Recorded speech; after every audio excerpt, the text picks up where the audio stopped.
there's all sorts of slow news week. Yeah, there's all this sorts week of things. last. There's nothing going on. This might be the first time ever. Solved all the problems. This might be the first time ever that there was a noticeable influx of our emails and Patreon comments that were about this episode, the one we're recording right now. Like anticipating what You we're guys going to have say. broken the time barrier. You're now commenting on the future. Very impressed. So we normally have, there's no commenting on comments. I don't think we have a rule of there's no commenting on commentary that has yet to be commented.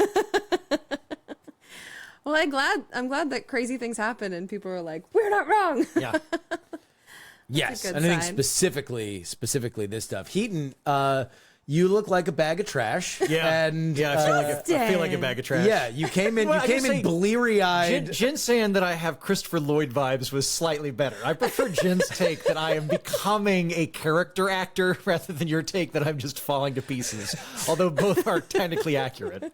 Well, you put in the group chat that you were sweating blood getting this episode out, and then you recounted what your day has been for the last 12 hours, and I think only Joe Biden's has been worse. I've kind of hit the ground running the last few days. So we'll talk about the Biden debate in a minute, but I stayed up till 5:30 night of on the Biden debate, and I made a Broadway musical called Debate the Musical. Yes. Using AI, and I'm very happy with it, but I lost some sleep doing that. Then the Supreme Court dropped a bunch of decisions on Friday and Monday, and I went, well, I'm going to do Judge Week, a popular fixture of the political orphanage where I bring on jurists and I look at these cases and go, hey, here's what's actually happening. But I do read the cases that I talk about, and that requires a lot of me reading and then me going, well, what the fuck does that mean?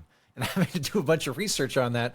So, last night I think I'd already worked like maybe 15, 16 hours. And then Wallace, we were playing and he hit something in his eye and it was swelling. So I took him to the emergency room. And so I had to be at the emergency room for 3 hours. I saw another dog die. Then I got back at 1. And then I woke up at 5 to continue working on today's episode on presidential immunity. So I'm running on low sleep. Yeah, sounds like it. Yeah, that's a lot. This is the thing that should really alarm you is that I came in wearing an undershirt today. I just walked out to your house. It was jarring. It was shocking, honestly. I've never seen you that informal because I before. basically walked into my pajamas because I forgot to put on my regular clothes. No, Heaton walked through our door looking like Gandalf was on Trailer Park Boys. And For you, the listener. It was shocking. And then I gave you a shirt, which I'm kind of surprised that a shirt of mine fits you. I thought it was a little smaller.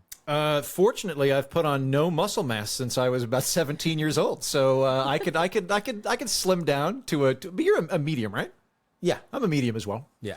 Speaking of outfits, does Wallace now get to wear an eye patch? Is he a pirate dog? He's not a pirate dog. He's going to have a cone for a couple of days. No. Although I think it was probably overkill taking him to the emergency room. I think we should have just slept on it and dealt with it the following morning. But anyway, there we are. So he should be fine. Better safe than sorry. Yeah. I just know he hates the cones. Yeah. Well, he didn't mind the cones so much. He hates emergency. He hates any place that smells like other dogs that are fearful and peeing. Because he was a shelter dog. Yeah. So he didn't like that at all. But the cone doesn't bother him that much. Well, that's good. Can he still get to the tire that he bends a tree with? Yeah. Yeah. Fierce He also has, bite. I got him this thing called the indestructible ball that's like a 1/4 inch of corrugated plastic, and he's fucking destructed it. He managed to defeat that company. So now he can get his mouth around it enough and just carry this giant ball like a boulder around the yard with him. You do need to put up on your social media at some point just the kind of power that dog has. Yeah. Specifically with that tire swing that you have on a tree. The tree bends, and it is not It's a big tree. It is not a decorative tree. It is an old growth tree that bends under the weight of Wallace trying to rip that tire from the sky. Well, I'm glad he's okay. Thank you. Jen, you've spent the last several days painting my house. I have, and I'm going to do it again today. in a very Tom Sawyer-esque move by my wife and I. You have been painting the nursery in quite possibly the nicest thing anyone's ever done for us. Well, ever. I was telling Ashley I'm really bad about gifts So it's like, I will never buy your child a birthday gift. I probably won't come to the parties. I'm kind of the worst, but I can do stuff like this. So You mean the do. actual stuff that helps, that makes life easier? There's a lot to that. Yeah, that's great. Oh my God. Yeah, You're not going to get a meaningless gift, but you'll pick them up from the airport? I'll take that. I'll take that. Yeah, I do acts of service. I Yeah. don't blow my money Nice. on stupid shit that your kid won't appreciate. So 110%. I'm already grateful. And it was like one of those things where I'm just like mainlining. I just have nothing but like election news. And then periodically I come and say hi to Joe and Jen, who are painting the room, only to then just regurgitate involuntarily the last bit of news that has been jammed into my gob by this insane, unrelenting news cycle. But yeah, thank you guys. It has been one of the, and I wanted to make sure that this gets said on the air. It has been such a great and lucky reminder of the community that exists here in Austin, and your guys is a huge part of it. So thank you. thank you. Yeah, we're enjoying doing it. I think our favorite part of the painting experience is when Justin on Sunday was recording his Sunday episode. And like, we're a couple rooms away, so we're really not hearing it, but multiple times when we just hear Justin yelling, and he was on crack. Joe's like, what's happening over there? I'm like, this is Justin. He's a showman. From Austin, Texas, I'm Justin Robert Young. I'm Andrew Heaton. I'm Jen Briney. And we're not wrong on this edition of the podcast. We're going to be talking about the sitting president for now and his son, who was on crack, and everything else that has swirled around the presidency, as well as the Supreme Court cases. These were the stories that you, the dear listeners, wanted us to talk about in the section of comments, and we will indeed do that. In fact, let's just get right into it. President of the United States, Joe Biden, has now faced a call to forego his party's 2024 nomination for president yesterday, as we record this, by Representative Lloyd Doggett. That's our representative. Doggett is the first sitting Democrat to do so, and happens to be the representative of all three members of this show. This follows Joe Biden's performance in the presidential debate last Thursday, what this presidential debate obsessive believes was the worst performance ever delivered in a presidential debate. The low-energy, meandering, and oft-times downright incoherent showing left pundits, voters, and donors of the Democratic Party wondering aloud if he not only spiked his chances at re-election, but also those of fellow Democrats down ballot. The White House has scrambled to calm calls for Biden to either relinquish his DNC delegates or resign. Since the debate, Biden has spoken publicly 3 times as we record this, all on teleprompter, once at a rally, once to comment on the Supreme Court ruling, which will be our B segment, and the next day to talk about extreme weather phenomenon. As we record this now, you can see that Kamala Harris, for the first time, has overtaken Joe Biden on the prediction market. She is now the favorite at 49 cents to Joe Biden's 32 cents to be the Democratic nominee. We can start wherever we want. Jen Briney, should Joe Biden stay the course, refuse the nomination, or resign as president?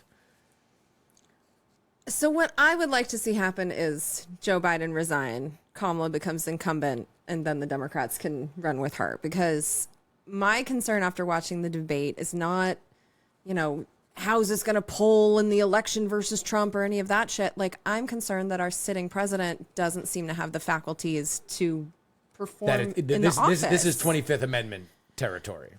I mean, this term is only going through January, so I'm not really feeling like we have to pull him out immediately. But the thought, as long as nothing crazy happens with Ukraine or China, they seem fine. Yeah. He should be okay. He could sleepwalk. Yeah, exactly. We're only in 2 hot wars. I mean, there are concerns. If we get to 5, we get a free one. We're on our way. I think he has enough of his faculties to serve out this term, but I am deeply concerned about what does this look like 2 years from now? And what does this look like 4 years from now in the year 2028? I mean, he's diminished quickly. And He'd be 86 when he left the office, should he win re-election. Yeah, and that's... He only looks 140. Exactly. we've been longtime Joe Biden watchers. He's been in the Senate for 50 years. So we know what this man was, what he's capable, what he sounds like, that he was always able to speak on the fly. And so they've hidden him from us. And so to see him off teleprompter for the first time in years, it was really jarring. And I'm concerned about his ability to perform. So much of this is being framed as, well, if Kamala were to step in, like, she might not do any better than Biden in the election. Fuck the election. This is about being president of the United States. And that's my main concern. And I just don't think he's up for the job. So I would like to see him do what's best for the country and resign. But this is Joe Biden we're talking about. He has an ego as, hot as the sun. And so I don't imagine that that's going to happen. But that's what I think should be the way forward. Well, let's get the top line out of the way, and then we can talk about some of the details. Mr. Heaton, should Joe Biden stay the course, refuse the nomination, or resign as president? I think probably resign. Yeah, I mean, he should definitely not. He should definitely not secure the nomination and run for president. Let's start there. I think that that was a colossal disaster for Joe Biden and the Democratic Party in last Thursday's debate. All of us, I take back everything I said to you both about debates not being important. Boy, was I wrong. Boy, was I wrong. I'm sorry. Heaton's eating crow over here. And I think that for most people that tuned into the debate, weren't we really just tuning in to see if Biden was lucid or not? I knew what their positions were more or less going to be. And I was here with Justin, and I was aghast the whole time. Aghast isn't even the right. I was cringing in sympathy for a prolonged period of time. I don't think, based on what little I've seen, that Biden is totally incompetent or anything like that. I suspect that he could probably be in charge of all of his affairs with no issue, but his alacrity and speed were clearly compromised to the point where I question his ability to react on the fly in a good way. And I've heard things floating around that...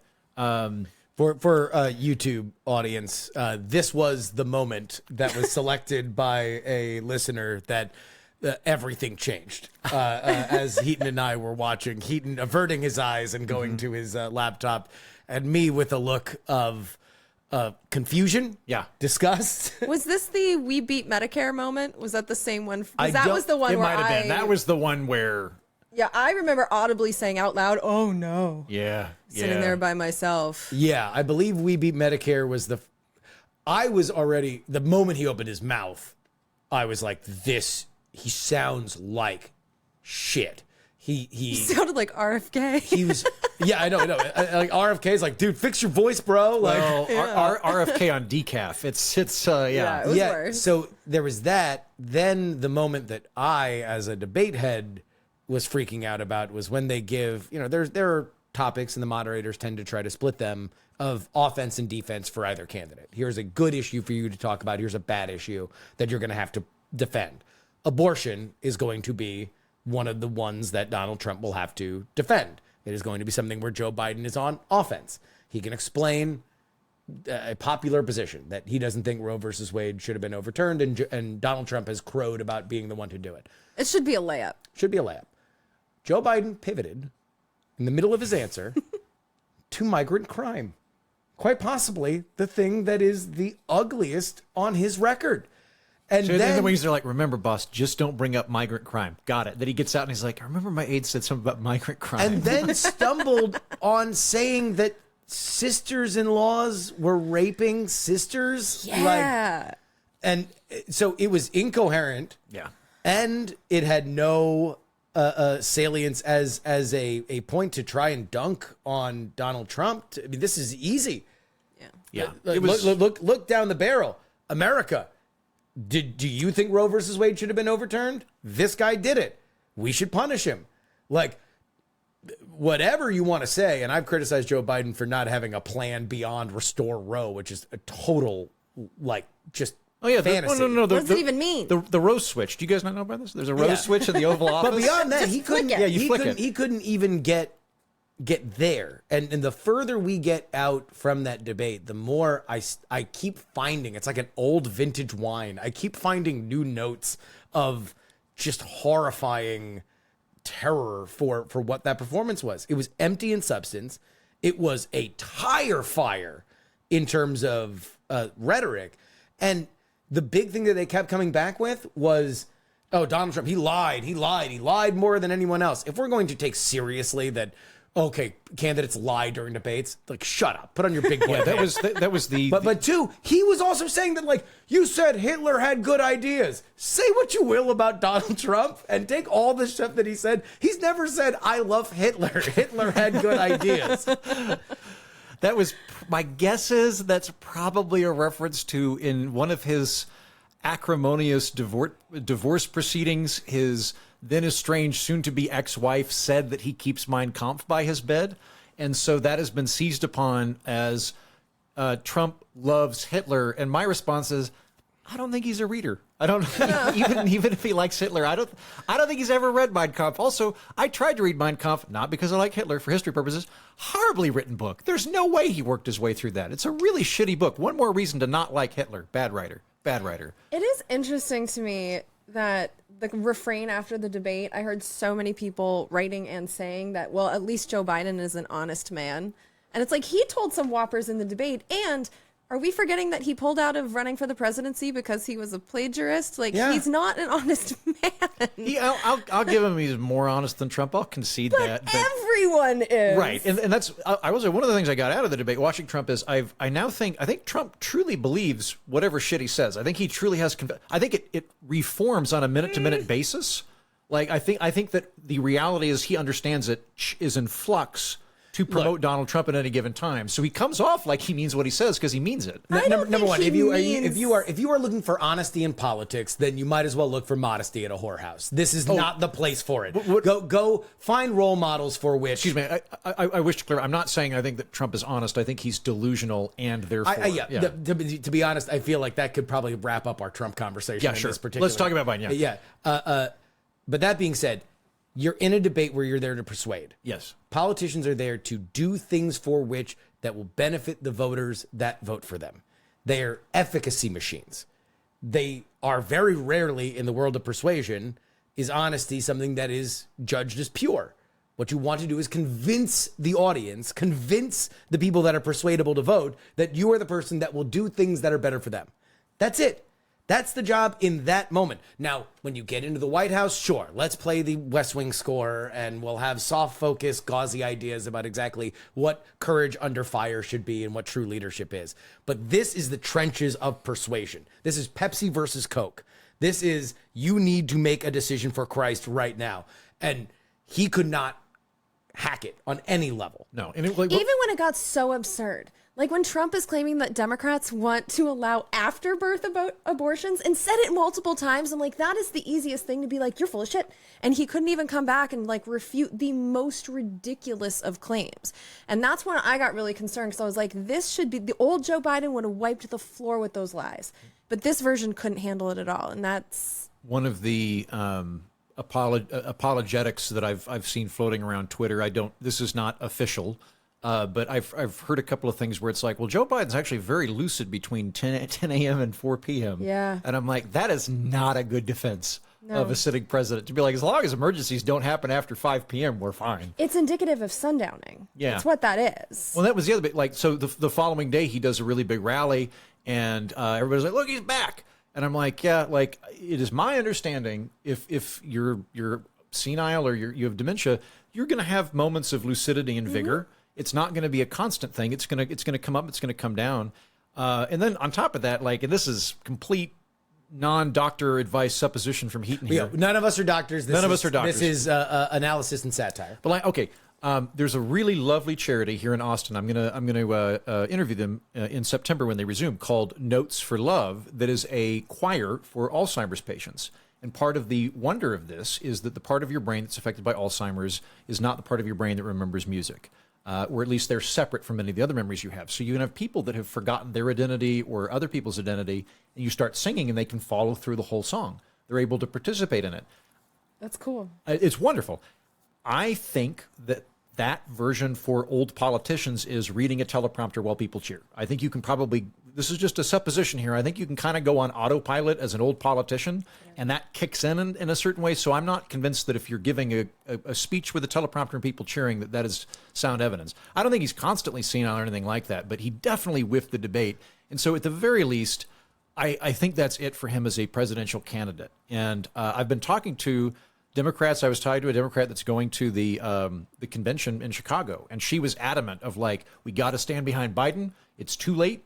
We can't course correct on this. If Biden drops out, it'll be blood at the convention, and there's questions as to who gets the money that Biden has raised. And I was like, as a voter who's not in the camp for any party permanently, I was very disturbed by that, and I'm more likely to vote third party than I already was. And that's where we get into the problem politically. There's a lot of polls coming out. They're going to say a bunch of different things. Right now, you've seen a pretty meaningful 1 to 2 point shift to Trump since there of the high quality polls that have come out. We're going to see a lot more. Never take one poll seriously. Always look at them in aggregate as they show general movement. The biggest problem for Joe Biden right now is not his base, which he already had problems with.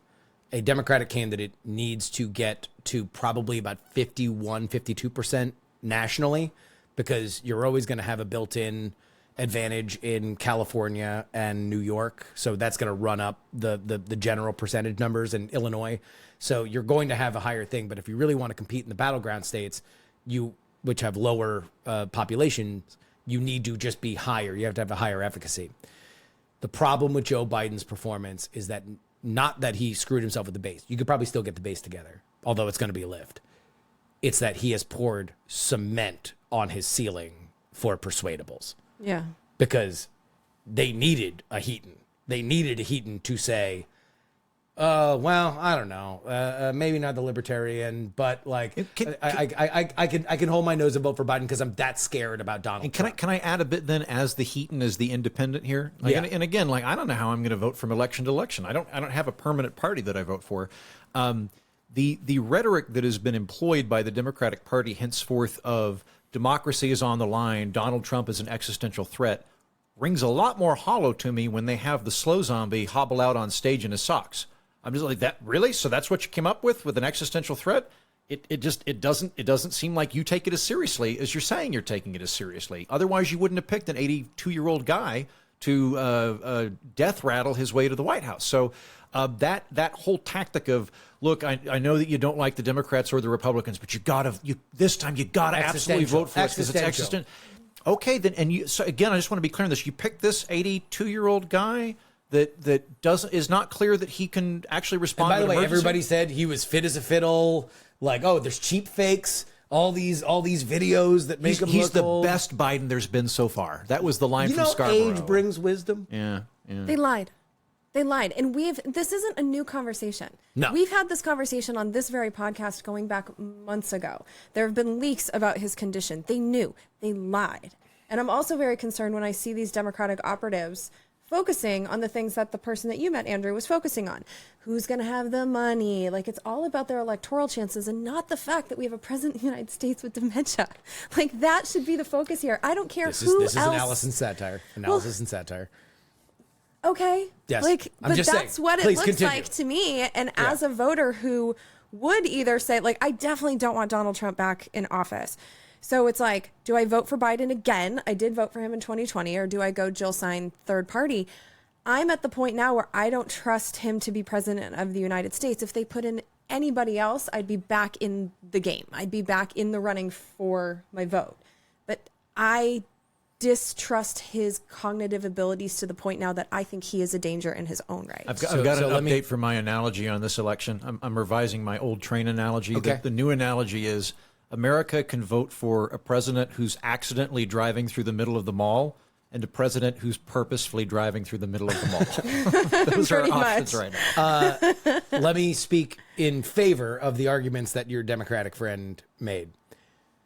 Trying to replace a candidate right now at this time is like trying to replace the engine of an F1 car while it's redlining down a straightaway. It is nearly impossible, and you'll probably die in the process.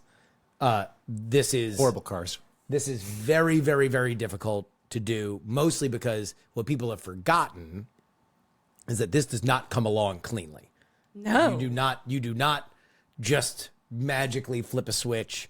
Joe Biden is not going to doff his cap and say, "Milady, please, after you." Like, it's going to be ugly. It's going to come along with a lot of oppo that are going to get dumped. And when, let's say this happens and the Irish teens on Predict It are right and Kamala Harris is going to be the nominee. Number one, there's a lot of details that we need to figure out between here and then. Specifically, is Joe Biden going to endorse her? Is Joe Biden going to tell his delegates that he has the majority of to vote for her? Or will he endorse Jimmy Carter? Will he endorse? We'll have to see. Well, yeah. Or is he going to say, you want to know what? You rat fucking bastards at the DNC. Welcome to hell. Sure, I'll get off the ticket. Now you guys all knife each other for 21 ballots in Chicago and see how everything goes. See how you like it without old Joe Biden ruining everything. And two things happen either way. Number one, Donald Trump has been, somebody compared it to the scene in Jurassic Park where the velociraptors learned to use a handle on a door. Like, he's been quiet. He's allowed the Democrats to totally tear themselves apart. Every day that this happens, you're taking a day off the calendar that the Democrats could be making an argument against Donald Trump. We have already seen, we're going to talk in this B-block about the Supreme Court thing. Afuera! Done.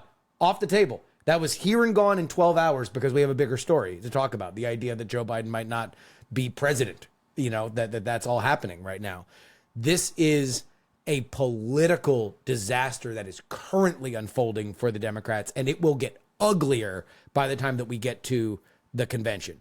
Is it worth doing? I would make the argument, possibly yes, even just to assume that maybe this election was lost on Thursday night. Maybe for the Democrats, look, it's just done. You're going to have to take the L no matter what. Do you want to course correct this party going forward? And will that be done better by exiling the Biden oligarchy and everybody that thought running this was a good idea? Electorally, I would say you could probably do worse than to show pulling this level of 1984 newspeak, old is young. Gaslighting America. America is bad. And it does have electoral consequences. And you got caught with your hand in the cookie jar. Out. Anita Dunn, out. But you're Bob right Barr, that out. it looks bad. I mean, I was already upset that they ran a bullshit, not real primary, knowing at the time that this candidate was unpopular because he was extremely old, and we had these concerns, which just seemed to have been proven right. So that was the first strike against the Democrats. And if they actually go and do this, that means that it smells of a backroom deal, no matter who it is and how it's done in the convention. Americans don't really understand what the convention nomination process is. They're just going to see the primaries, whether they were, not real or not. The primaries picked this guy and the Democrats went in and switched it out. It's not going to look good, especially for the party running on the saviors of democracy. Back in my day, the Democrats at least pretended to have a primary. Like they weren't going to let fucking Bernie take it. They stopped that in its tracks, but they pretended to do it. Well, and that's the other thing is that for Joe Biden or anybody around him to look at himself like he is electorally efficacious is fiction. He lost an embarrassing faction in the 80s. He lost an embarrassing faction in the aughts and then got selected because Barack Obama was so young it would help him with foreign policy, which John McCain was strong in, by selecting somebody from the Foreign Policy Committee. That's Joe Biden, right? So he gets picked off the trash heap by Obama. And apparently Obama never forgave himself for doing it because all they did was distance themselves from him going forward past that moment. And then he gets humiliated in Iowa, gets humiliated in New Hampshire, loses by 14 points in Nevada, which he spins as a win in 2020 because Pete did worse. And then gets a win in South Carolina with Jim Clyburn's help in a low turnout election. And then there's a Stop Bernie movement because they were so upset about the idea that Bernie would bring that to a contested convention or possibly win and be the nominee that not only did all the centrist candidates drop out, Klobuchar, Buttigieg, Tom Steyer, but also Elizabeth Warren stayed in, split the birdie vote on Super Tuesday, and then, shockingly, a bunch of Elizabeth Warren staffers end up in the Biden administration. So he's never gotten, aside from being elected in the Senate, he has never moved himself onto the national stage effectively. He has always failed and then been picked up by other forces as a piece that was better than the other pieces. And even when he won in 2020, I remember voting for him and going, I have to do this because Trump has been awful. I am locked in my house. I need this COVID shit to end. He's not taking this seriously. Like, that vote was a COVID vote. Had there not been COVID happening in 2020, I don't know that there would have been any excitement for him whatsoever. COVID was so key to that. And that factor is missing in 2024. And I think that's something that we also have to keep in mind. Yeah. Yeah. I mean, in my opinion, if there were no COVID, Donald Trump would have got reelected, and we'd be right now looking at Donald Trump's low 30% approval rating, blaming him for inflation. And that would have been it. That would have been the end. The Pence end would be fighting again. Yeah, so there's some other weird. Exactly. Yeah. But COVID did happen, and now we're here. Now we're in this level. Let's go back to the debates real quick. Somebody, again, pre-commented on this episode. I'm hearing wildly different interpretations of the Pundinista class about Jake Tapper and Dana Bash's moderation of the debate. One side says they did a terrible job because at no point did they call out Trump's obvious relentless lying, even when it was a story about that Tapper himself reported on, the suckers and losers quote. Another side is saying that CNN did a commendable job by setting rules and sticking to them, not letting either debater run roughshod, and that it is the opposing debater's job, not the moderator's job, to challenge false statements. I'm in the latter camp. I watched it.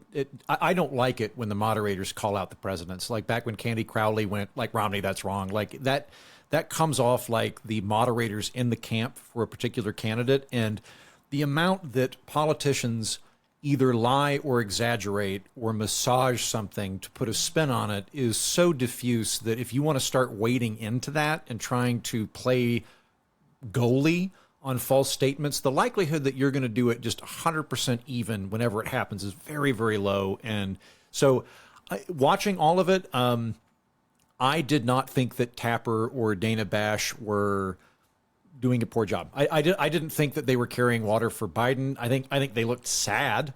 I think they looked very sad.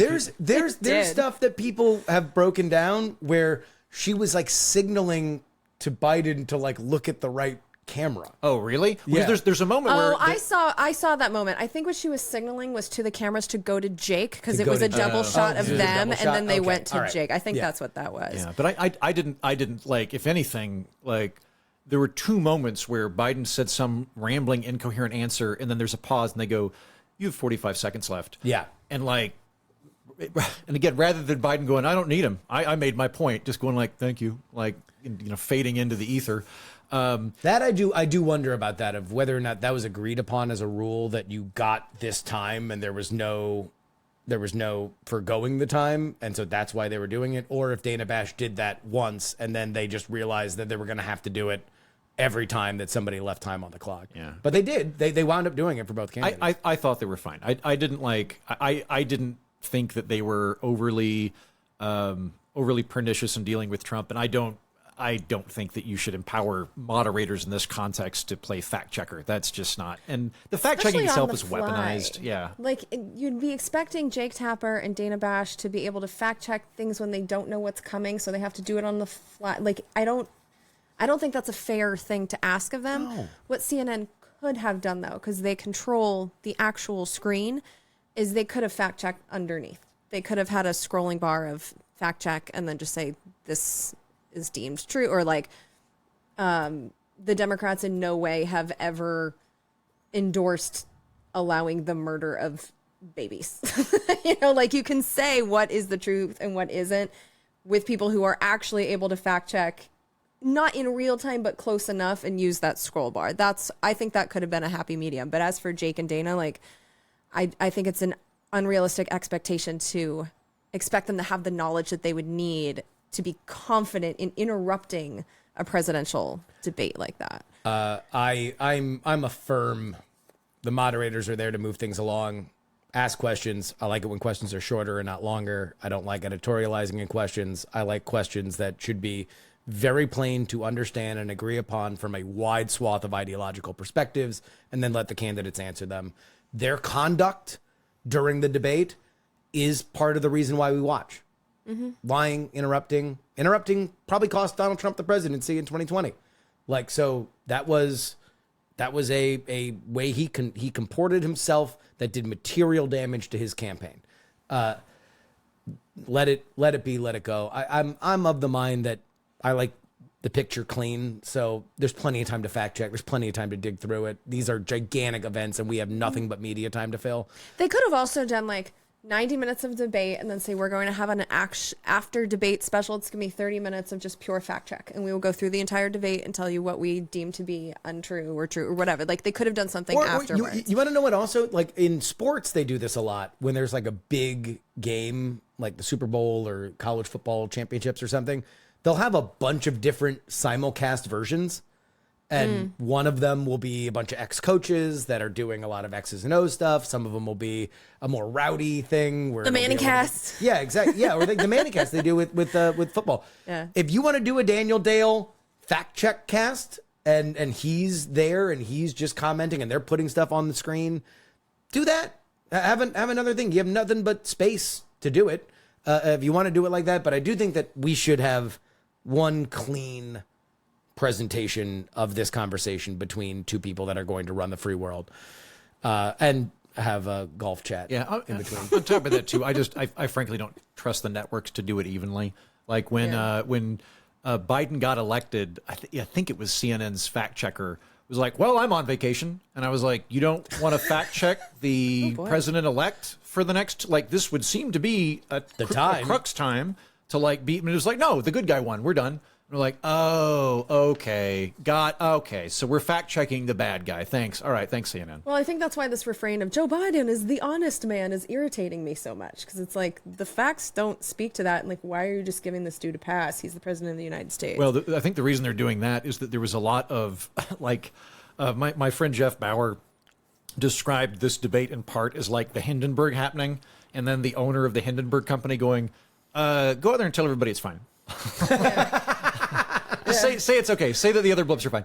Like I was watching the commentary and the people that were like noticeable hacks on Twitter and stuff that have to say a given thing, like came out and they were like, Joe Biden won. Here's why. Because he was right and he was honest. And I'm like, oh, so then just the better candidate automatically wins? That's a tautology. Like, that's not how that works. I mean, like literally whoever's the better candidate ipso facto won the debate. But there had to be some kind of spin on it because they're in a weird place. I mean, it was sort of like being a defense attorney and going, God damn, he did kill the son of a bitch, didn't he? You can't do that. You got to go, no, I don't know. It could be anybody's knife. I mean, it was interesting in the aftermath. I stayed up till like 2 a.m. just on Twitter watching people's reactions. And there were the people that acknowledged reality. Like, I loved Claire McCaskill because she just came out there. I mean, she's an ex-senator, so there is that. But she came out there and she's plugged in. And she's sharp as a tank. She's always been more of a truth teller. Like, I like Claire. I always did. She was a really good committee chairman. Bear. Yeah, she was a great committee chairman. I liked her a lot. And so to watch her be like, that was bad. Like, there's no way around this. It's like, okay, here's an honest person. And then the Democratic... She did my favorite prelude, which I saw 3 or 4 times over the rest of the days, where they do the solemn, like, Joe Biden is a very good man. He's a good man. He's a decent man. He's a kind man. Yeah. I love Joe Biden. And I love Joe Biden. I am a Democratic person. However, I am paid by this network to tell the truth. Yeah. And the truth is, I saw Paul Begala do it. I saw her do it. That just became the new skeleton key to like, okay, we're gonna turn off bullshit for a little bit. Yeah, fucking horrible. His face melted like the dude who drank from the wrong grail in the Indiana Jones movie. Yeah, I appreciated the ones that did that, and then the juxtaposition between that And then like the Democratic Party's Twitter account that came out immediately with that was my favorite. The winner of the debate, and it's Biden walking around with sunglasses. Yeah, and it was just I immediately quote tweeted them and was like, "Can you run my dating account for me? Like, you guys seem really sharp."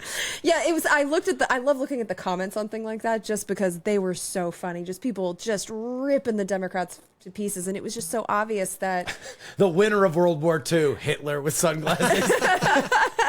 yeah, you could really see in that moment who was full of shit, who was a campaign stooge, and who was actually watching the debate with the rest of us.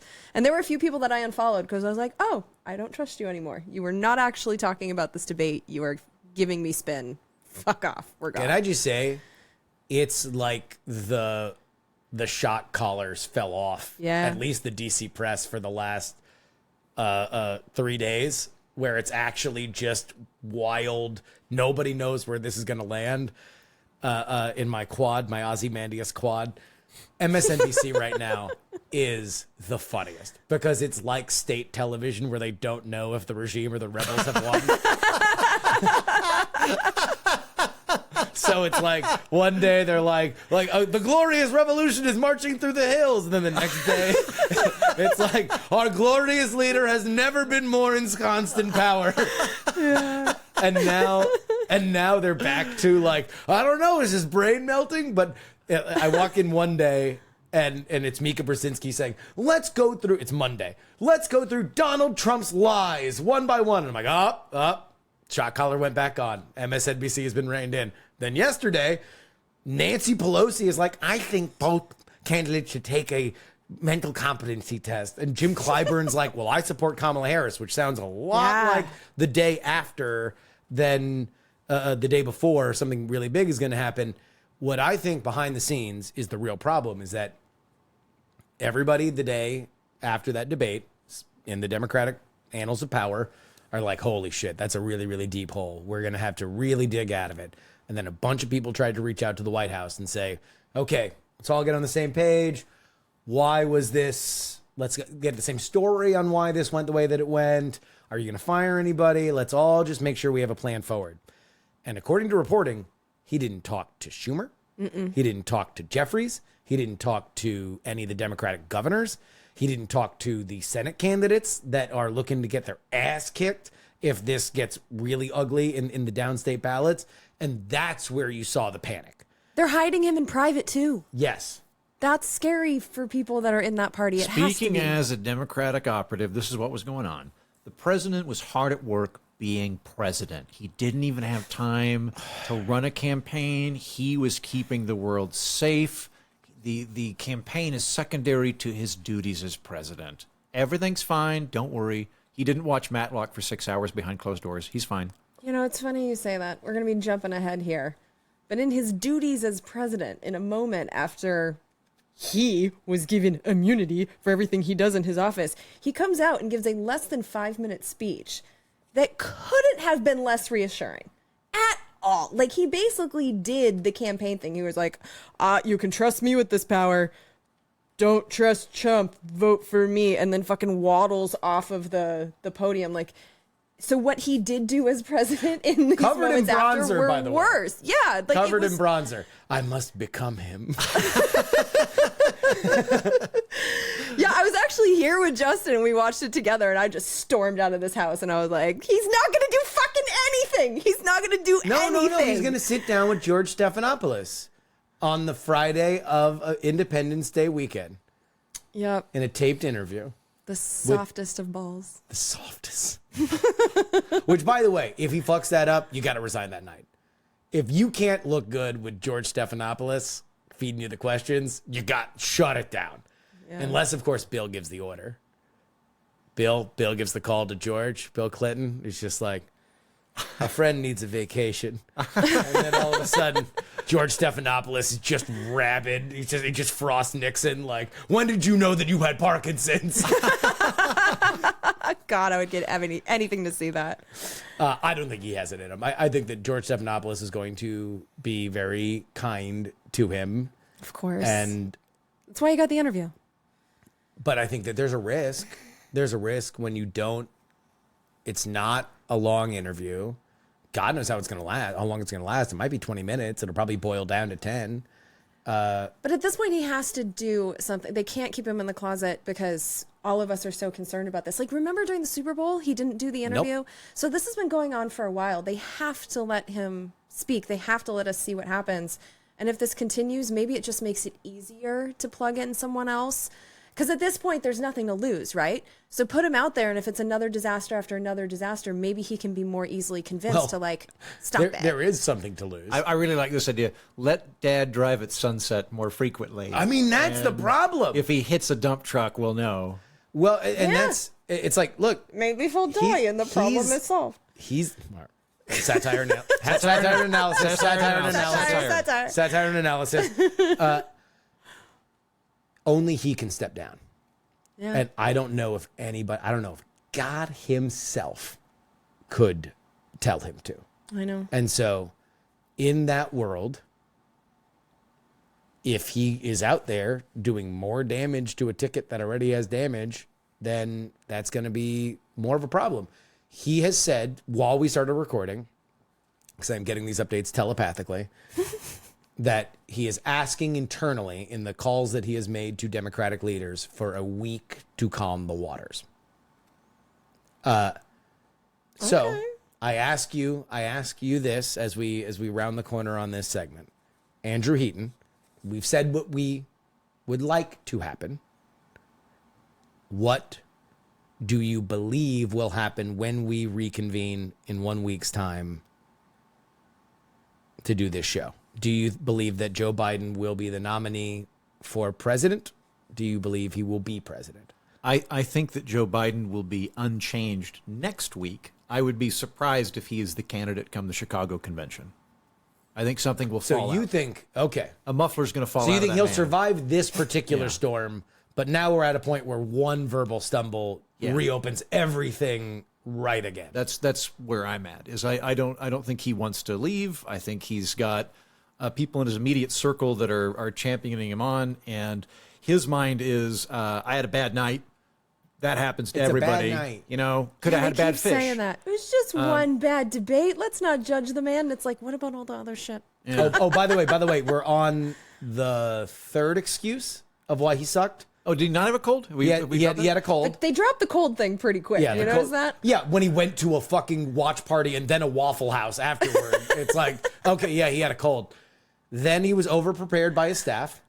And then last night at a fundraiser, he said, I was in 15 time zones in 3 weeks, and I probably shouldn't have done all that. Well, good thing you never have to do that kind of shit as president, though. Well, yeah, because it begs the question. So which would you have skipped? The G7 summit or the D-Day commemoration? Which one would you have skipped at least 3 or 4 weeks before your debate? For the sake of your debate, would you have skipped the G7 summit, for which we're the world leaders, or the D-Day commemoration, where it was America's greatest act of military heroism? Which one? Jen, week's time. Where is he? The last part of that brain that's going to go is his ego. I don't think that anything's going to change a week from now. I think he's still going to be holding on. I think he's still going to be running. I don't trust him. I think hope this I'm is wrong, about but- this is about 28 for the Democrats. They say about 24. Do you think internally they're cutting their losses right now? If this is about No. 28, then are they just completely full of shit when they say that Donald Trump is a threat, which, by the way, I happen to believe is true? Like, do they just not care? What is happening with that? They never cared about that seriously. They want you to vote for How them. could they not? They want you to vote. Are you going to vote? Vote for Biden? Riding for Biden? Blue no matter who? Jen, this That election, doesn't sound like it. This election, Yeah. and only this election, just this one, is the most important election of our Yeah. lifetime. Do you know that We will this never is all, say that again. You know this is all Ralph Nader's fault? Jill Stein and Gary Johnson. This is all Ralph Nader's fault? Yeah, people dunking And on Bernie's, Nader. of course. I'm like, get the fuck out of here, man. Get the fuck out of here with the Nader slander. I'm not even a Nader fan. Wait, for like going back to 2000? Because Nader Like an commented alternate universe on our where- topic we're about to get to. He commented that the Supreme Court rulings were wrong. And so it led to a big dunking on like, why did Sam Alito get put on the court? Why did Justice Roberts get put on the court?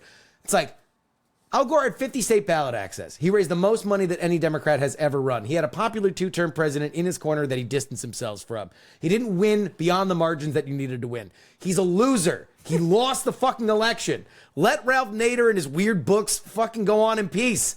Like, he did not lose that election. Al Gore lost the election. Anyway, patreon.com/we're-not-wrong is where you need to go if you want to support this show. And we'll have a little bit of a palate cleanser on the Patreon, because we're going to be talking about the Hawk Tuah girl. She's got an agent. She's America's sweetheart. And in these troubling times, there's one thing that you need to do to cool this country down. Hawk Tuah. Spit on that thing. We are going to talk about her and the nature of internet celebrity in our Patreon. Can I just apologize to my dad beforehand for that segment? Oh, I think he's going to love it. That dude's going to love it more than anybody. Oh, man. He's going to love it more than anybody. Patreon.com/we're-not-wrong. Oh. We have a date. We have a date and a place for our Milwaukee show. Let me make sure that I get it right. It will be the day after the Republican National Convention in Milwaukee. Skylight Musical Theater, Friday, July 19th is where you need to be. Andrew Heaton, Justin Robert Young, Jen Briney in Milwaukee. It's a great theater, too. I'm excited. It looks so beautiful. It's a great theater. And look, it's a bigger capacity. They're putting us in a bigger theater. We booked one theater and we're getting a larger theater. You Midwest people have never been anything less than absolutely insane. Anything I've done in the Midwest, people have... We'll drive 4 hours. Yeah. 4. Yeah. I have had people minimum drive like 10 or 11 hours, hang out for an hour, then be like, anyway, I got to get to work tomorrow morning, and then just start a 12-hour drive back. I know you guys are nuts. We're going to need you in Milwaukee, Algonquin for the good land, July 19th. So please make sure that you show up for that. And as always, when you come to these things, we do hang out after. So, Oh, yeah. yeah, show up and become our friends. The Supreme Court's ruling on Monday that presidents have immunity for official acts but not for unofficial acts has created quite a stir. The dissenting justices in the case ruled on top of the Trump-filed case, or the ruling on the Trump-filed case. The dissenting justices warned that the decision makes presidents nearly untouchable for certain actions. The ruling has long-term ramifications as well as immediate ones, specifically regarding the trials of former President Donald Trump. Special counsel Jack Smith must reassess key allegations in his federal January 6th case, almost assuredly delaying this trial until after the election. The case now returns to U.S. District Judge Tanya Chutkin for further analysis, prolonging these proceedings. It also will have an effect on the sentencing for Donald Trump's case in New York. The sentencing has now been delayed until mid-September, as Donald Trump's lawyers are saying that some of the evidence that was submitted were during official acts as president. Also, the Supreme Court issued a ruling that limits regulatory power without explicit congressional guidance, ending the 40-year-old Chevron deference. This shift impacts the implementation of environmental rules, making it harder to enforce pollution regulations and most climate goals without congressional actions. The ruling increases judicial scrutiny on administrative decisions, potentially spurring revisions to outdated environmental laws. Agencies now face stricter parameters for rulemaking, while business lobbyists seek to reshape future regulations. Washington is indeed currently adapting to these significant changes. Andrew Heaton, you old son of a judge. Which of these do you want to tackle first, immunity or the Chevron defense? Let's do the immunity first. So here's my read on the immunity case. I'm gonna proceed from the arguments in descending order of what I think is the best argument against. I thought it was a bad decision, incidentally, the immunity case. So the best argument against the immunity case, which is the one that's getting the least amount of attention, is the following that was made by Sotomayor. Where in the Constitution does it say that the president has immunity? It's not in there. At best, charitably. There is a kind of maneuver you can do in constitutional analysis where you go, okay, if we have this right over here that's specified in the Constitution, we have this right over here that's specified in the Constitution, we add them up, we get this third thing that's a logical certainty from it, even if it's not mentioned directly in the text. All right, giving some wiggle room there. The Constitution does give immunity to Congress. So the omission that they would not include for the president's very telling in the Constitution. And for the conservative justices who are nominally textualists and originalists, I thought that was really falling down on their face. I don't really see how Clarence Thomas, given everything else that he votes so specifically on the constitutional text on, could really get behind this decision. That, to me, is the best one. I don't think you should be clarifying or creating rights, privileges, or immunities for officials in government without a direct constitutional backing for them. And I think that the wording is insufficient to arrive at that conclusion. That, to me, is the best argument. The second best argument against, Can I just pause you right there? Because the thought I'm having is directly related to that. Sotomayor also pointed out that in the impeachment clause, it does mention that the president can be prosecuted for crimes for things for which he's been impeached. And so when you read the Constitution that way, it implies that not only is the president able to be in trouble criminally in the Justice Department or the justice system, but that it was kind of warning the powerful that you can get in double trouble.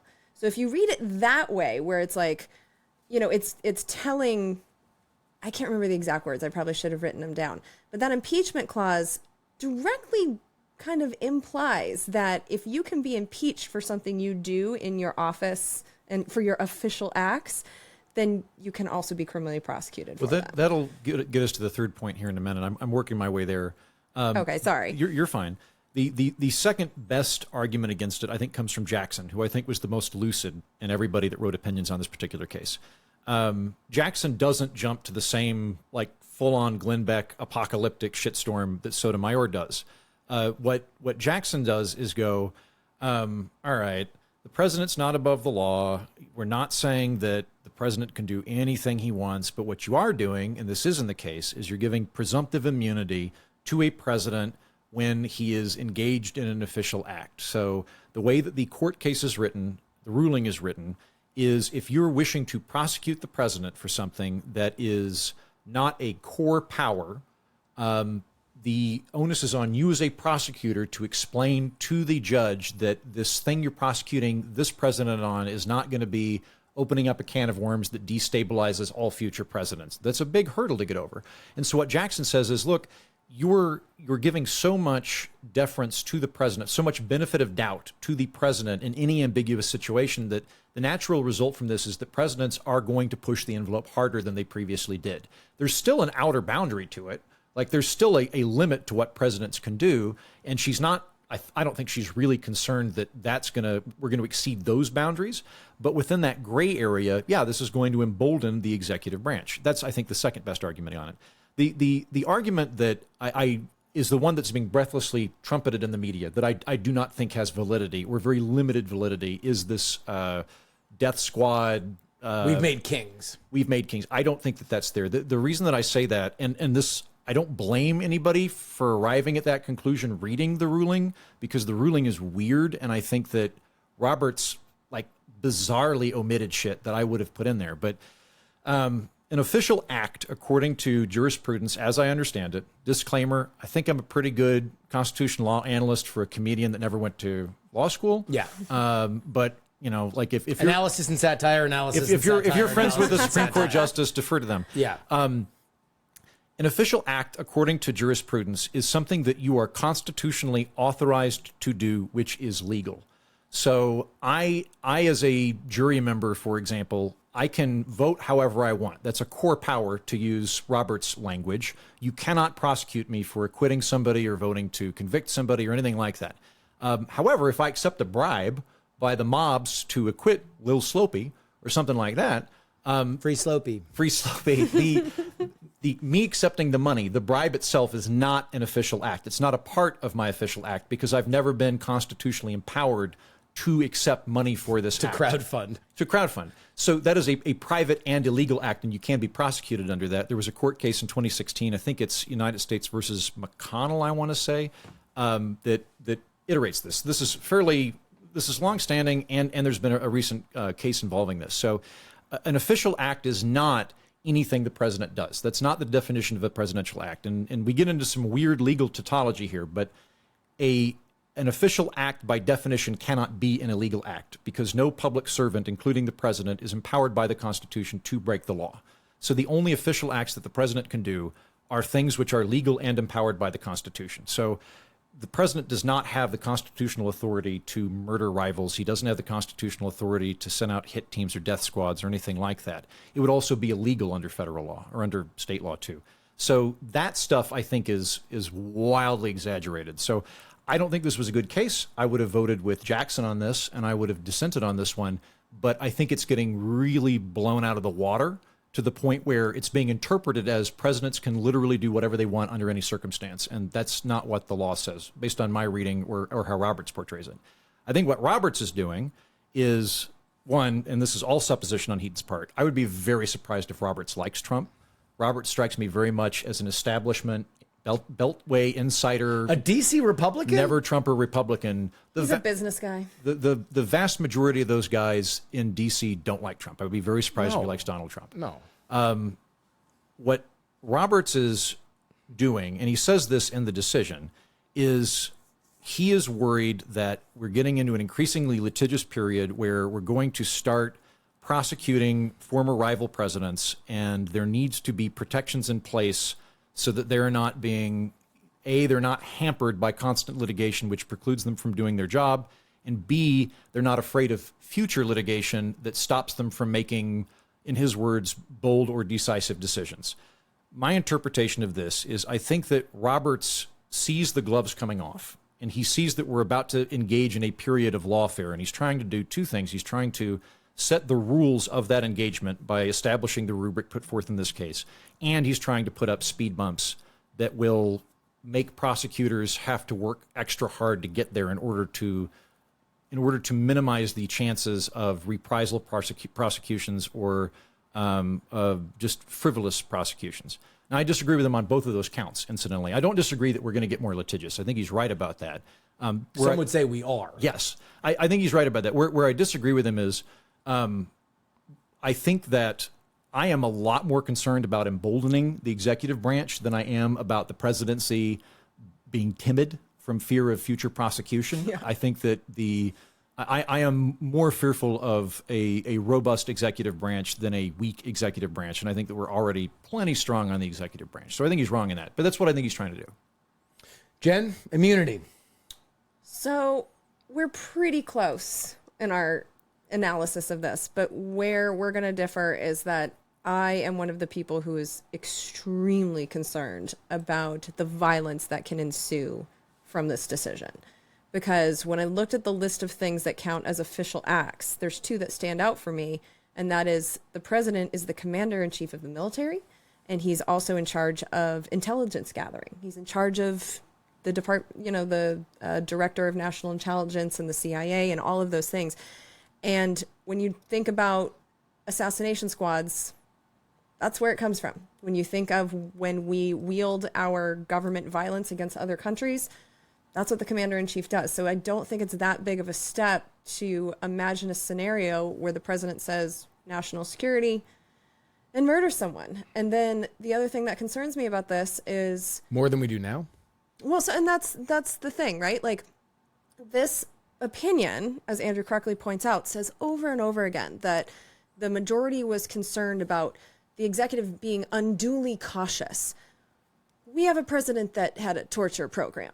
Obama drone bombed American citizens. We've dropped nuclear bombs on other countries. Like, where is this undue caution that we're so fucking worried about? So it's like, I don't see that as the problem. I have long considered the executive operating in a lawless way to be the issue, and this majority sees it the other way. So I don't know, like, what if there was a deterrence on the president before where they thought that they could be criminally liable? Because I remember that during the George W. Bush administration, I was paying very close attention to the lawyers. I still remember their names, for God's sakes, because they were writing these very intricate opinions trying to legalize all of the things that they had done. They set up an illegal spying network. I remember John Yu's writings on the torture programs, like all of this stuff. Like, they were just trying to find a way to make it legal because they were afraid of being held criminally liable.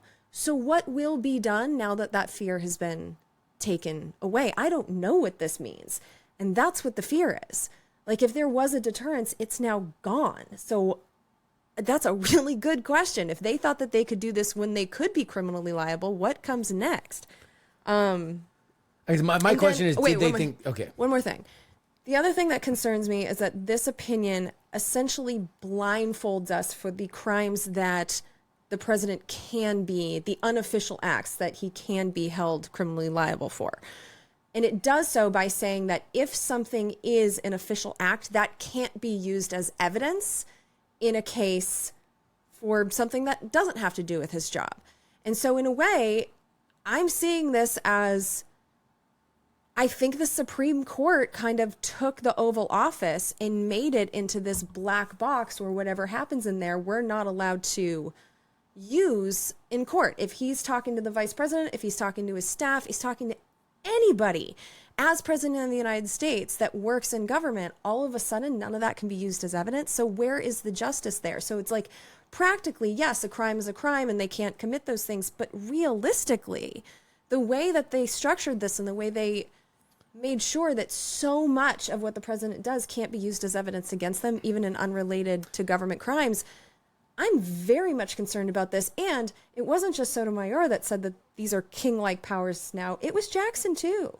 So when I look at what this leads to in the future, I'm deeply concerned about this. I haven't been scared by a Supreme Court decision like this in my entire life. So Amy Coney Barrett, who voted with the majority, spells Except out from the evidence thing. Yes, Yeah. spells out exactly what you said about the Oval Office becoming a silent room where you cannot use that stuff, and says specifically that Donald Trump, for example, in the case that they are talking about, Donald Trump talking to his attorney generals about fears of voter fraud, that is an official act. That is something that is not, that you cannot draw evidence from.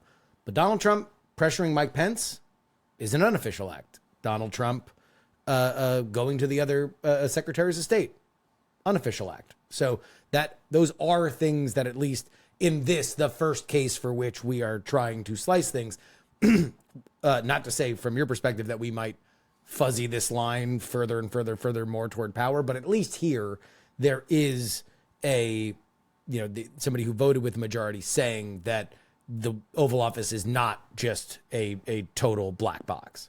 Well, Amy Coney Barrett was dissenting. That was the one area in which she was siding with Sotomayor, and It's a concurring opinion, and she Yes. she says that she departs, I think, from Part C of the majority on that point. on the thing that But it's not a dissent. evidence. I mean, this is into the technical terms. yeah, but like, yeah.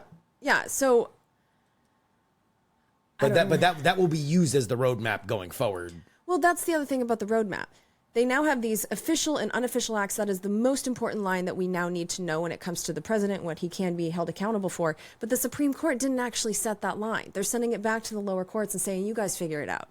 So it's like, even as we're talking about what's official and what isn't, there are so many ways when you look at the long list of things that the president does. I've already mentioned commander-in-chief and head of intelligence, but he appoints people to all the executive agencies. He can issue pardons. He's involved with writing or suggesting legislation to Congress and vetoing bills or signing the bills. He is in charge of immigration and trade and foreign policy. I mean, what a wide umbrella that The is. Easter egg roll. But yeah, ceremonial shit. Like, there's just so many jobs in this, or so many tasks in this huge job that I can see so many different acts somehow being able to be legally classified as official, that I do wonder what is on the other side of that. And the Supreme Court didn't clear that up. They didn't tell us what that line is. Well, They're no, but I'm saying what we don't know. the Supreme Court says that will be the guiding line that they are suggesting going forward. It's what a Amy real Coney fuzzy Barrett line. said.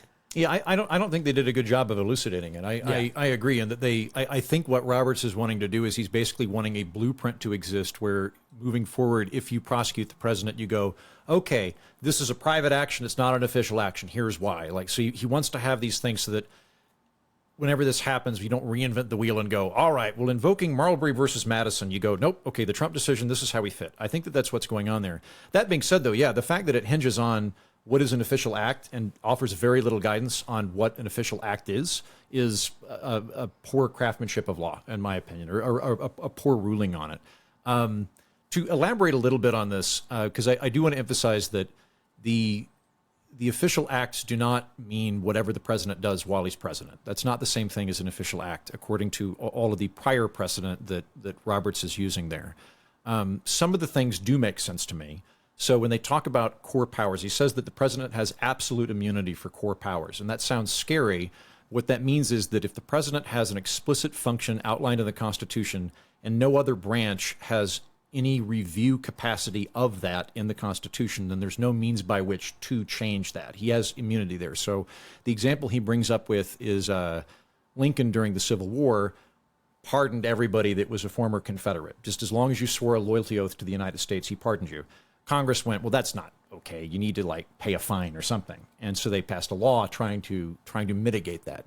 And the Supreme Court went, Congress has no constitutional authority to in any way modify a pardon. There's nothing in the Constitution that says that Congress can deal with this, nor is there judicial review of it.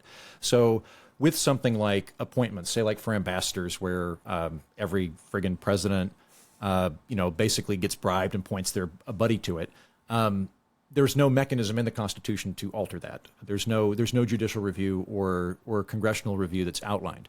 But it's also a very specific thing that they're doing there. I think it's kind of similar to, as a jury, I can vote however I want. That's a core power of a jury. But if I piss in the jury room, if I make out with another juror in the broom closet, if I accept a bribe, that stuff's not an official act of the jury. So that can be prosecuted. So again, I'm worried about the president pushing the envelope on this. But the media that I'm hearing, like from Maddow and Joy Reid, that the president can now do literally whatever he wants with complete and total impunity, I think is a hyperbolic misread of the rule.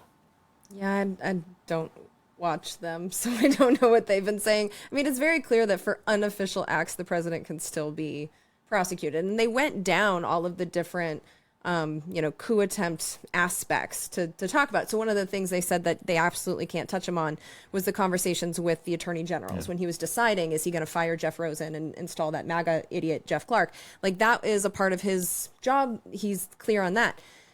One of the things I found interesting, though, is that they said that the rally might be an unofficial act, because while communicating with the public is often an official act, there are times when he's acting as a campaigner or the leader of a party, and therefore there's a chance that can be used against him. So it's not absolute immunity. No, yeah. And Trump lost on a very important one of his arguments, because he was saying that he shouldn't be prosecuted because he wasn't convicted in the impeachment.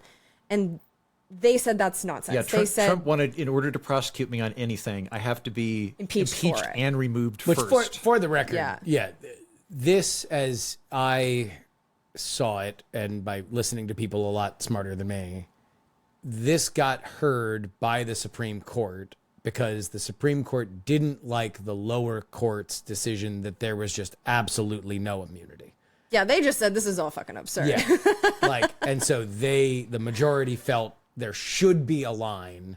And then it seems like the opinion that has come down from this is that this is a further line than some court watchers were expecting. They were expecting some carve-outs. This is a little bit more of a robust carve-out. Yeah, well, in the first 80% of the ruling of the majority position is nothing new. The first 3/4 of it is reiterating Nixon versus Fitzgerald and United States versus Nixon and Clinton versus Paula Jones. So a lot of the immunities that were already present. For example, you cannot prosecute a president or a former president in civil court. That you can't do that. They have total immunity from that in civil court. But that's going back to Nixon. So that stuff's not new. I think the part that is new is presumptive immunity for outer perimeter actions, like the one that Jen just brought up. So in this instance where they haven't shot that down, but they've remanded it to a district court. And so if Jack Smith now wants to take the rally and the ensuing factors from January 6th and prosecute the president on that, there's now an onus on him that he has to convince the court, one, that Trump was acting in a private capacity rather than in an official capacity. And if it's an official capacity, he still can prosecute him on it, but he has to convince the court that by doing so, he would not permanently hobble or imperil the executive branch with some sort of scenario. So that's a pretty high bar. I do think that there's still a lot of room to prosecute Trump on what we've talked about multiple times in this program, which is fraudulent electors. I think that one's pretty straightforward, and it'll pretty much just boil down to, is there an actual paper trail connecting the fraudulent electors to Trump? But I don't think you'd have to actually have a federal prosecutor to do that. Right. And given that this trial is very, very unlikely to be put forth, to me, the retrial or whatever we want to call it, prior to the election is very, very minimal. And at that point, Trump can dismiss the federal prosecutors. Also, fun maneuver that they've discussed before, they being people in media. If you're the president and you want to pardon yourself, if the court said you can't pardon yourself, which they might, we've never had this situation before, you could go get a colonoscopy and make your president or your vice president the acting president while you're out and have them pardon you during that time. So if he gets sworn in... I think the next time we see Jack Smith, he's going to be fat like Thor in Endgame. I think the most disturbing parts of this ruling for me was the protection of evidence. We've already discussed that. But then also they said that official acts cannot be used to determine president's motive. So if someone is doing something for their own private personal gain, an unofficial act, but was doing it in their office or was participating in this plot with someone that they work with, to hide that as evidence and not be able to use that for motive, I just think that they did a lot of damage to future cases that was completely unnecessary, even if you think this immunity is fair for I don't president. think that part's new. I think that's from Nixon v. Fitzgerald, where you're not allowed to use motive as a determinative factor in an official act.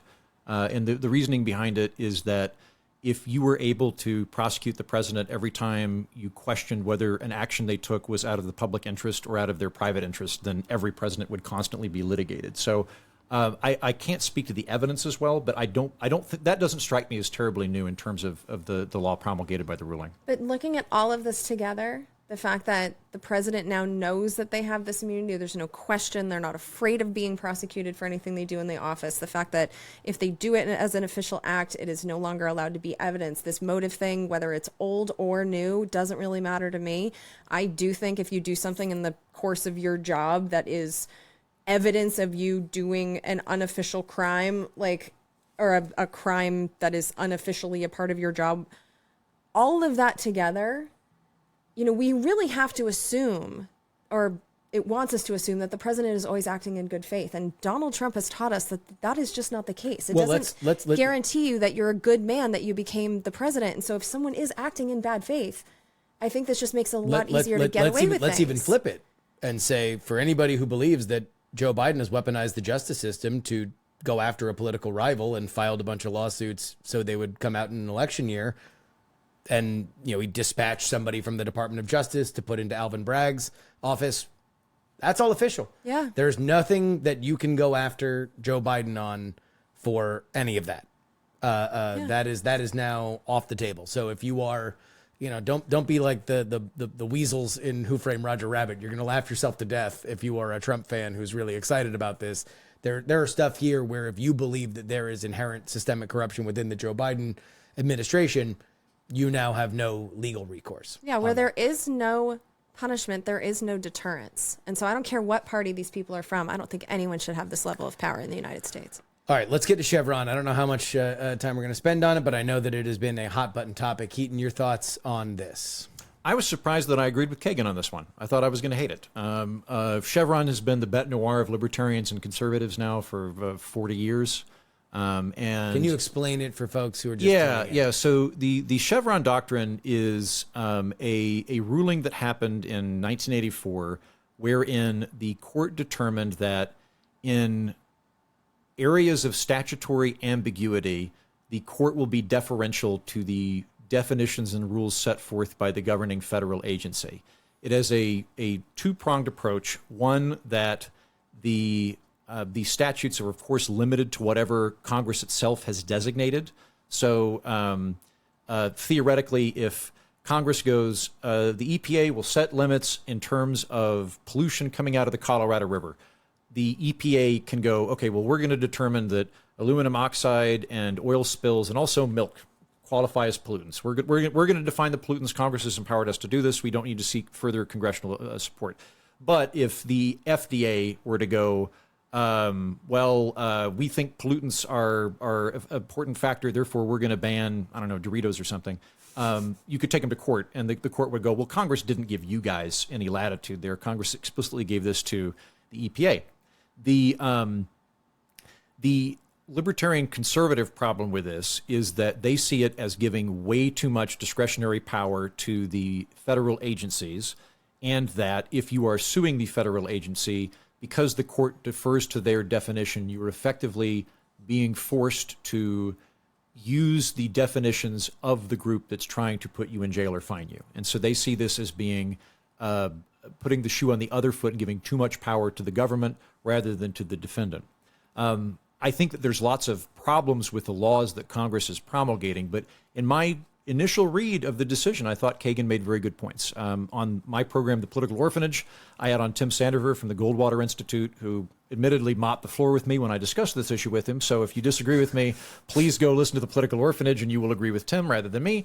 I will also add that I'm not a Chevron defender in the Goldwater Institute. Yeah. And I'll also add to this. This is something that I'm a lot less confident on. Like I'm like a 6 out of 10 on the Bayesian reasoning Yeah, scale. it's a good thing you got these takes out after you went to the Libertarian Convention. Yeah. That would be This is what I was like turd in the punch genuinely bowl. worried about. But I thought Kagan made a very good point. Like so some of the problems that I see on the flipping it side of it, there's the thing of like, well, Congress can't delegate its power to something else, and I disagree with that. I think Congress routinely writes laws, and the executive is in charge of prosecuting those laws, and the executive goes, well, I'm going to prioritize, we're not going after pot smokers, we're going after kidnappers or something, because there's a limited amount of resources available to the federal government. There's a limited bandwidth of the people participating in it. I think that happens regularly, where there are judgment calls that are made from delegated authorities. So that doesn't particularly bother me. I think Congress uses it to fuck people over all the time, because what Congress likes to do is write a law and say, the EPA will be designated to make pollution reasonable within Wyoming. And then I go home and I go, yeah, I did it. I fought for the environment. And then when the EPA invariably goes, well, we got to shut down some factories, I'll go, oh, the goddamn EPA, it's going too far. So I think Congress absolutely fucks up on Yeah, that. we had the emailer a couple weeks ago with the Inflation Reduction Act, who is like in the world of green energy, that was saying that this has become a total clusterfuck where the things were overbroad in the law.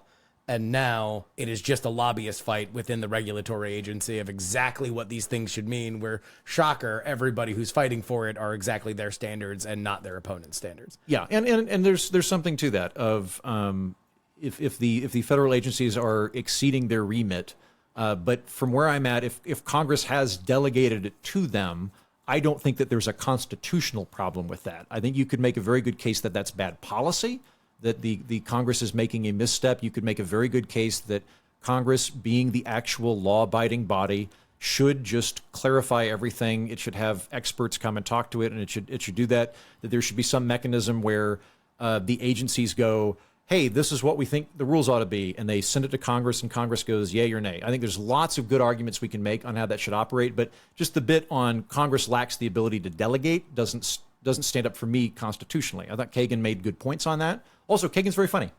Kagan, I like Kagan. Having read that, I think Kagan's pretty funny. She's pretty saucy. Is she the majority or the dissent? She was the dissent. She was on into that. dissent. Yeah, Chevron was overturned. And the other issue I have is that I want a restrained judiciary. That, to me, is a goal. Weirdly enough, despite the fact conservatives and libertarians hate this, Scalia was in favor of Chevron back 40 years ago. This was something that initially Scalia and the other originalists saw as, well, this is a clear way of delineating constitutional powers. It's also a way of making the judiciary smaller, because the judiciary doesn't have to rule on everything all the time, which appeals to me. Tim Sandover, for example, wants a much more robust, much more active judiciary. So that to him is a bad thing. So I read the majority part of this case, and it was interesting to me because as a Congress bill reader, law reader, I have been bitching about this for years, that they are so vague in these laws and they leave everything up to regulation, because as you noted, they like the blame game. They like saying that, like, oh yeah, we're taking care of pollution, but then when, there's actually details there. The one thing they like better than solving problems is getting elected. Exactly. So they pass the buck to the executive agencies. And what we have witnessed is what I called in my show regulatory chaos, because you'll have one administration that tries to do one thing, and then the next administration will come in and they will completely overdo it. And then it's like back and forth and back and forth. And it's just not a good way of governing. So when I look at this result, which is essentially now, instead of the courts deferring to the agency's judgment in those areas where the law is vague, the courts are going to get to decide what the interpretation of the law is. And I'm okay with it because we had a regulatory state before 1984. Oh my God. It was fine. What a fucking moment on this show. This is a very surprising. What a moment on this very show. surprising turn of events. That old weak-kneed Heaton just sucking the regulatory state's butt, while meanwhile libertarian firefighter Jen Briney taking a battle axe. No, please go off, Queen. I'm loving this. I will never complain about Jen going anti-government. Well, it's just, I've seen proclamations on both sides, both of them being like, it's the end of the administrative state. And then like, it's the end of the administrative state. So it's just like, I'm right in the middle of them. I don't think it's either of those things. I don't think it's the end of the administrative state. I think that's part of why this is so popular with libertarians, conservatives, is the agencies don't want it. They, and myself included, think that the regulatory state's way too big, and this is a way of giving the regulatory state a black eye. I also don't like the regulatory state. This doesn't make it go away. No. It doesn't fucking change the funding levels. It doesn't change the remit of the law. It changes the definitional abilities within the statutes that Congress has outlined. I mean, what I think the repercussions are going to be are twofold. One, there's going to be a lot of challenges to existing regulations because of the vagueness that's been in all of these laws for essentially 40 years. So I think the solution, the causes of this and the solution are both Congress. I think we're going to see Congress have to get involved and edit some of the old laws to actually put in some of the details. So the example I used in Congressional Dish was the Clean Power Plan. Like the Obama administration used the vagueness in the law to say that carbon is a pollutant. And then the Trump people said, no, it's not. So it's just like, at some point, if they want that to be regulated, Congress is going to have to say, yes, this is a pollution. Yes, this is our specific goal. Make this happen. They have to be more specific. So, but also that means they're going to have to put their names on it, which means that they're going to have to run on it, or they're going to have to run against it. Yes, it does. And that is the overall biggest change that I hope this leads to, is that Congress does their job better, which again, I'm not holding my breath. I think this is going to be messy. I think it's going to be chaotic, but this is, at the end of the day, it is Congress's fault by allowing this much vagueness. That said, I do see a way in which they can pretty easily, if they really want the decisions of, if there is a vague part of our laws, we want the agencies, not the courts, to decide what the details are. They can make a law that says that. And if they want to do it bill by bill, they can put a sentence in there that says something to the effect of, where we have not determined what the details are, this is now the purview of the Environmental Protection Agency, and the courts have to defer to their judgment. So there are ways that Congress can kind of just stop all this shit. Should they choose to do so? That's the big question mark. But as for is this the end of governing as we know it? No, so stop celebrating and crying. We're fine. It will be an administrative shit show for a couple of years. Oh, yeah. For sure. There's going to be a tremendous amount of court cases litigating it. By the way, I agree with the policy analysis 100%. When I'm looking at jurisprudence, to me, what the law ought to be and what the law is are very separate things. So I completely agree that this is a bad way to run a country. My issue, just reading the court case, I'm apologizing to my fans. I'm not. Stop it. Don't come crawling back now with lipstick on your collar. Yeah. Okay, here's the thing. It's okay to go against just because you were getting passed around by unelected bureaucrats and Jen Briney is here holding down the fort. I think it's really bad policy. I am not convinced that it's illegal, which is why I would rule against Chevron. I don't think it's a good idea, but I don't think that it's unconstitutional or illegal. And it's the job of the courts to clarify what is legal, not what is expeditious. No, it's fine. And Joe Biden won the debate. It's okay. It's okay. Just you can't put it back in the bottle. He's a good man. He's a good man. He's so honest. What an amazing moment. Did not foresee that coming, did you? Listen, I I don't want another fucking goddamn email about Heaton carrying water for Trump or whatever the fuck after this. Yeah, or Jen. There were people saying don't discuss it because it's just going to be ugly, that Heaton's going to be way too horny for the libertarian position and you're going to be way too fired up about the idea that experts are being unpowered. Guess what, losers? We still got bags of tricks left for you. We're not tribalists. We're not wrongpod at gmail.com. We finally beat Medicare. We're not wrongpod at gmail.com. You're welcome. Thank you in advance for the amount of news that the listeners and I are going to want you all to cover in just one episode this week. Another pre-comment that came down the pike. Dr. GPT says, I don't know where this came from, but I thought it was interesting. I have intake. This is an actual doctor. I have intake forms that gather really good info by themselves, but are really ugly and clunky notes. For fun, I posted a de-identified data into a GPT with my note template and said, clean this up. And lo and behold, it spat out a nicely worded note that I could copy and paste without much editing. Same thing with fax forms. I just OCR it and GPT cleans it up. This takes two of my biggest bugaboos, awfully written notes or having to dictate everything. I used to have my assistants prepping notes when they had time, but now they are free to do more important work. So I don't know where in our conversation that came down the pike, but glad to get the perspective. In defense of billionaires writes, I think we need to stop thinking of billionaires as if they're people like us, just with a lot of money in their bank account. Sure, they do have a lot of money in their bank accounts, but their total net worth is a reflection of their power in the economy and society. Their wealth mostly comprises ownership interests in companies, fine art, real estate, natural resources, and a considerable, but in every case for billionaires, relatively smaller percentage of actual cash. To suggest that we should not have billionaires is to say that we shouldn't have private property or allow people to own businesses or to have influence and power over others. I guess I'm trying to say that our options are either to have billionaires or be communists. Communism, woo! Red Scare, woo! This is ridiculous. Listener, I probably would have filed a concurring opinion rather than writing a dissenting one, but I would stand with your majority on this. No, Not I don't. New Heaton. We don't know where New Heaton stands. This is such a bad faith take in what I was saying. Like, I'm not saying we shouldn't have private property or allowing people to own businesses. Like, this is why I don't like having these conversations a lot of the times, because I think there is a big difference between owning private property and allowing a few dozen individuals to have more money than entire countries. Like you said, it's a reflection of their power in the economy and society, and I am concerned with that level of power. And a lot of the ways that they collect the money is through stock market, just funneling of what's supposed to be extra cash in companies to these people. They're betting on companies they have nothing to do with, that they've never worked for, they haven't lifted a finger for, and yet they're making millions and millions of dollars because they have millions of dollars to put in the casino. That is not rewarding ownership in small enterprises or whatever the fuck that you think is the good thing that they're doing. Like, so much of the wealth is just stock market gambling. And We will do a whole there's topic. a difference. We will do a whole topic on billionaires when the news slows down. It's not slow right now. So there we go. Yeah. That's another little But I'm not- amuse-bouche. this idea that, like, not having The billionaires makes idea. you a communist. Like, what kind of boomer bullshit? Like, the C word doesn't scare younger people. Like, move on.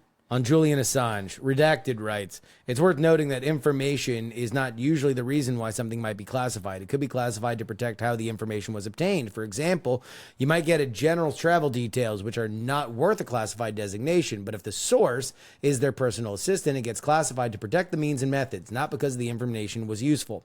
There's also an initiative to declassify as much as possible because strong classified information is extremely expensive to maintain.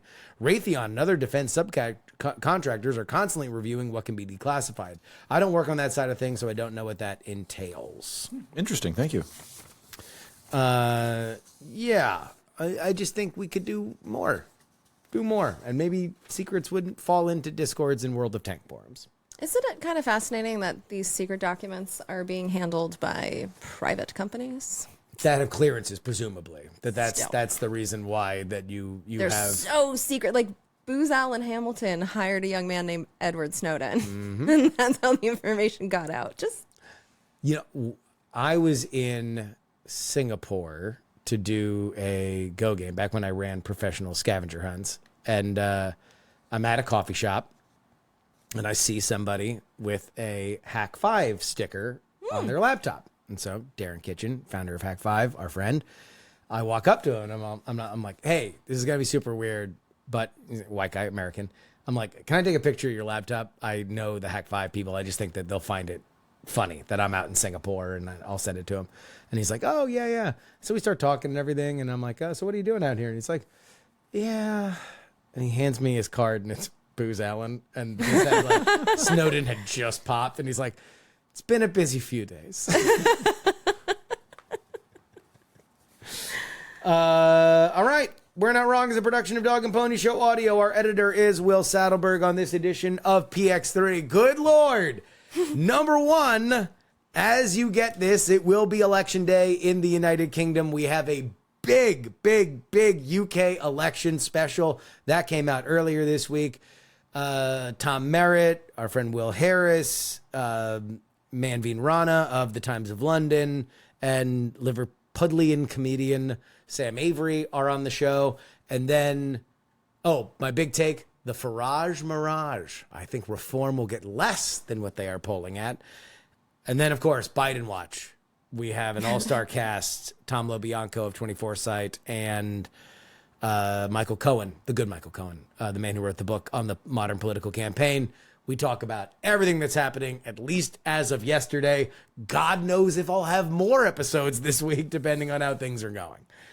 The sparkle in your eye this week has been a thing to behold. You are just like I'm just snorting crank. Like I'm just so. Whenever there's like news like this, it's just you gotta get wired on it. And also because it's one of those things where usually a story like this builds, then kind of crests. There's never a point in which you know it's dying, but people just repeat the same thing for 2 days.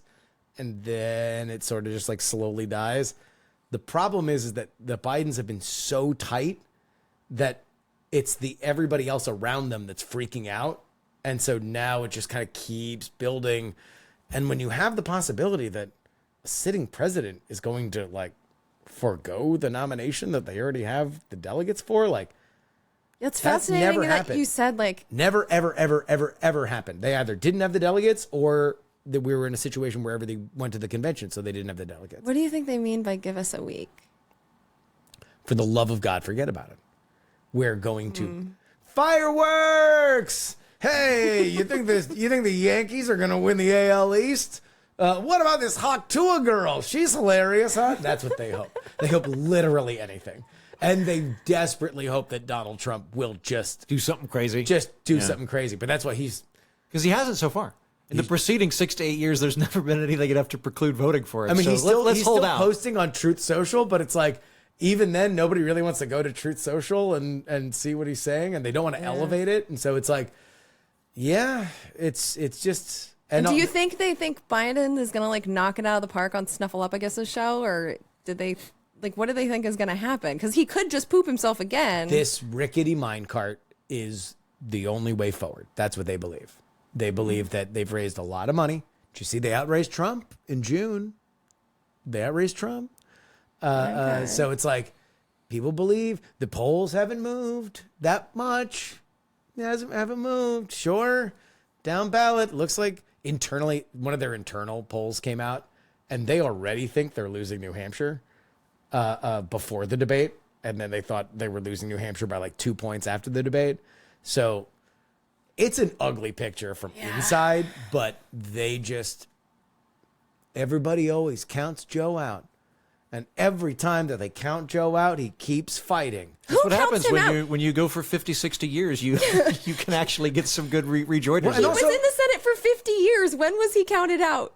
When was this? Well, and also, again, he's never won. Like, he loses, and then his greatest victories are other people picking him over other options. Yeah. He's been selected, but he has never... I mean, I guess the election in 2020, he won with the help of a virus, COVID, plus the economy cosplaying the Great Depression for 5 seconds and then getting better as the election was going on. But like nobody wants to remember. This is, by the way, my spiciest January 6th take. Nobody wants to remember what they did during COVID. And so that's the reason why so much of the country has kind of moved on from it, is that everybody's like, yeah, but I got fat. Like, or like, you know, me and my wife fought a lot, or I got divorced, or, you know, we wound up adopting those 3 dogs that we didn't need. COVID was really fucked up.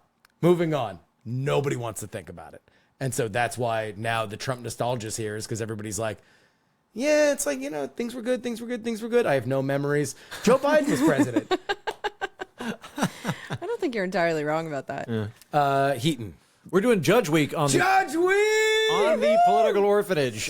So we've already talked about Chevron today, although we get a much more full presentation of it with Tim Sandifer. If you're angry at me, listen to the goddamn program. Some say a Briny-esque take on the Chevron Doctrine by the Goldwater Institute. Fucking email me, listen to that program, see where I'm coming from.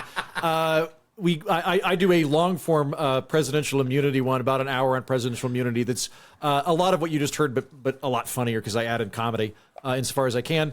One that we didn't talk about, I get into the 2 gun rulings that occurred during the term. The one that Ramini, which affirmed the ability of police to take someone's guns while there's a restraining order against them, and also the bump stock ruling. And then by the time this comes out, we should have one on Grants Pass, which is the Supreme Court decision that is governing homeless encampments.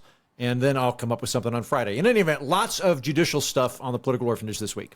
And Judge Week, what a tradition unlike any other. A tradition unlike any other. I'm so excited. Yep. And at the end of next week, anybody that joined Patreon or increased their amount on the political orphanage will be eligible to have me draw their name out of a hat. And if I get your name, I will declare you a judge of the political orphanage for life. Are you building your bench? I will send you. I'm thinking about, like, someday I need to get a Supreme Court justice for the political orphanage, because I think we're up to 4 judges right now. So there'll be 6 by the end of next week. Got a book out. Yeah. I should see if he'll come on. Yeah. By the way, Justin, somebody explicitly last time and this time signed up on your behalf because they think it would be really funny if I had to call you judge, jury. And I would be obligated to refer to you as judge forever, which I would be irritated by. So do I have to raise my? You have to raise you, but by any amount for any length of time. So, you know, like, increase it by $1, you're good. Yeah. All right, Jen, what do you got? So I, in the last 24 or 48 hours, put together an episode about the Supreme Court decisions. And so I go into a lot more detail than I did today on both the Chevron implications and then the immunity case, both in how it's going to affect the trial, because there were a lot of details in that opinion, which I'm sure Andrew will confirm. And so I kind of went down that. Too many footnotes in all of them. Oh my God, so many footnotes. But and then I was pretty persuaded by Sotomayor. Like, I don't think that she was being hyperbolic, and so I have a lot of quotes from the decision itself and from the dissent, and just kind of gave my analysis of it. And so that should be out just in time to celebrate our country escaping the tyranny of a king. Mm-hmm. Very appropriate. So, should be done before you hear this. Heaton, before we leave, during our live stream, and it should be noted that if you want the entire live stream of Heaton and I watching the debate together, that is on the PX3. If you just want our top line summaries after, you know, we sat in shock, lit a cigarette, and then went over what we just watched, please not only listen to Heaton's hilarious and amazing Debate the Musical, but also go ahead and listen to our after conversation if you just want that. But one of the things that was universally praised was your Richard Nixon impression. Great. I'm glad to hear that. And I would prefer, if Mr. President is here right now, to hear Richard Nixon's thoughts on the immunity decision, because many are saying that this is an exoneration of his legal theory of the powers of the presidency that brought him down during Watergate. As president, the president if the president doesn't, you know what? I'm too tired. I'm sorry. Let me start over. Justin, thank you for allowing me to come on here. I would like to speak to this point. It's an important part to the American people. At no point did I violate any laws while in the Oval Office. It was all vindictive, selective prosecution. I will add on top of that the tapes that were the ones that got me in trouble, I gave over to the courts, and I believe that in time, history will recognize that Dick Nixon was an excellent president, and I bid you all adieu from Republican. Well, hold on. President Nixon, the Supreme Court just ruled.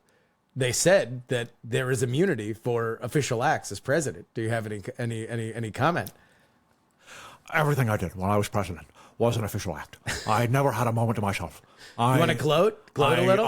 Everything I did was above board, legal, and a total extension of the Constitution. And so I would, at this point, like to have my second term extended by the courts and officially have my full 8 years served posthumously. You can take the money and put it on my grave. By the way, one last thing on that.